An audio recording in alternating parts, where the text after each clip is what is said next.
Bien-aimé, Ésaïe 66, verset 9 dit, version français courant, « Si je mène une femme jusqu'au terme de sa grossesse, demande le Seigneur, vais-je empêcher l'enfant de naître?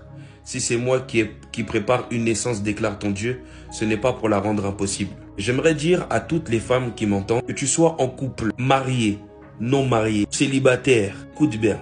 Si tu as des rapports avec un homme, que vous ne vous êtes pas protégé, ou que vous vous êtes protégé, mais le préservatif est troué, que là, la semence a pénétré aux organes reproductrices, que par la suite, vous avez appris que vous êtes enceinte, et que vous voulez interrompre la grossesse, écoutez bien, vous êtes en train de faire un meurtre. Le meurtre que vous êtes en train de faire fait que vous aurez du sang sur vos mains. Dieu vous réclamera le sang de la personne que vous avez tuée. Et l'enfant qui n'est pas encore né, son sang est en train de crier la terre jusqu'à Dieu, vengeance. C'est ainsi, après l'avortement, généralement vous vous sentez toujours mal, détruite, brisée, anéantie. Vous n'êtes pas heureuse parce que la grossesse que vous avez interrompue avait empêché une destinée de s'accomplir. Vous avez empêché qu'un roi, une reine puisse sortir. Donc vous avez fait un meurtre. Chaque fois que tu couches avec quelqu'un, dehors du mariage surtout, que c'est le plus fréquent, faut prendre conscience que tout acte a des conséquences. Et la plus grande des conséquences, après un acte pareil, c'est qu'il est possible que tu aies un enfant. On aime le péché, mais on n'aime pas les enfants. Pourtant, ce qui résulte de ce péché, c'est l'enfant.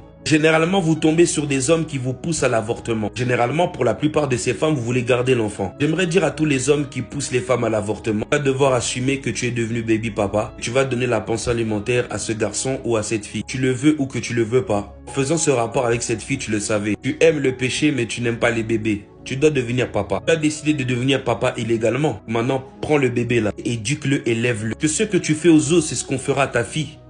Ce que tu fais aux autres, c'est ce qu'on fera à tes enfants, à tes sœurs. Si on le fait à tes enfants ou on le fait à tes sœurs, tu ne le prendras pas bien. Le manque d'éducation fait que vous agissez comme des imbéciles. Vous êtes heureux, à l'aise, qu'à cause de vous, beaucoup d'enfants n'ont jamais vu le jour.